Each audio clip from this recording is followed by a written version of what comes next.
Topic की अगर मैं बात करूं बूलियन अलजेब्रा के मैप की, तो guys this topic is actually important topic. Okay, तो आपको गेट एग्जामिनेशन इसको स्टार्ट करने से पहले मैं आपको एक चीज बता दूं कि ये टॉपिक एक्चुअली इंपॉर्टेंट है। बूलियन अलजेब्रा एंड के मैप, इन दो मेथड्स में से चांसेस हैं कि एक क्वेश्चन आपके ब्रांच में किसी भी ब्रांच से हो, आप इलेक्ट्रिकल से हो, ईसी से हो या आईएन से हो, एक क्वेश्चन या तो बूलियन अलजेब्रा से आ जाता है या एक क्वेश्चन कम से कम के मैप से पूछ लिया जाता है। तो एक या दो नंबर की जुगाड़ तो है इस टॉपिक के अंदर। और सबसे अच्छी बात क्या है, ये बहुत आसान टॉपिक है। इनफैक्ट ये पूरा सब्जेक्ट ही आसान है और ये टॉपिक एक्चुअली उस सब्जेक्ट के पॉइंट ऑफ व्यू से भी काफी आसान है।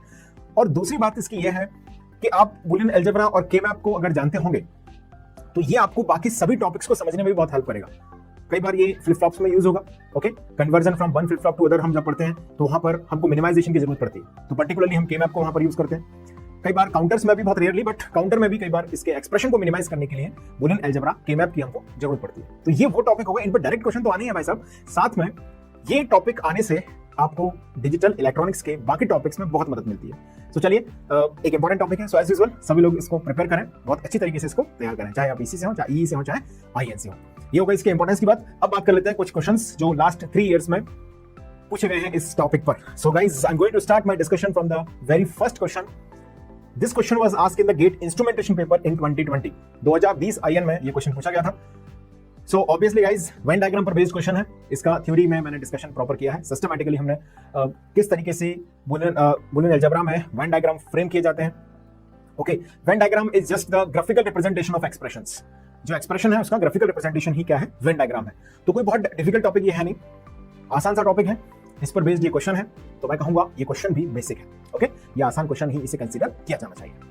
सो गाइज, मुझे उम्मीद है कि आप में से ज्यादातर लोग इसको बिना मेरी मदद के सॉल्व कर लेंगे। सो गाइस, सबसे पहले क्वेश्चन को रीड कर लेते हैं। The Boolean expression for the shaded regions as shown in the figure is. आपसे पूछा गया है कि जो शेडेड रीजन है उसके लिए बूलियन एक्सप्रेशन क्या यहां पर होगा। अंडरस्टूड सभी को? चलिए, तो चारों ऑप्शंस यहां पे दिए गए हैं, A B C D. GATE IN का क्वेश्चन है। स्क्रीन को पॉज कर दीजिए, फटाफट से क्वेश्चन को नोट कर लीजिए। क्वेश्चन नोट करने के बाद जिम्मेदार नागरिक बनेंगे और सभी लोग इस क्वेश्चन को ट्राई करेंगे। सो चलिए, अब मेरी बारी है, मैं इसे सॉल्व करता हूं। सबसे पहले हम समझते हैं यहां पर वेन डायग्राम रिप्रेजेंटेशन में थोड़ा सा ब्रीफ में करता हूं, हालांकि ये टॉपिक हमने ऑलरेडी डिस्कस किया हुआ है, तो there is nothing new in this topic, but थोड़ा सा आपकी सहूलियत के लिए ए बी दो टर्म हमने कंसीडर करें। सो गाइस, ये सर्कल दिखा रहा है graphical representation of variable A. Okay, ये दिखा रहा है फॉर बी। यहां पर इस सर्कल के अंदर जो भी आएगा उस पर हम बोल सकते हैं कि ए इक्वल टू क्या है, 1 है।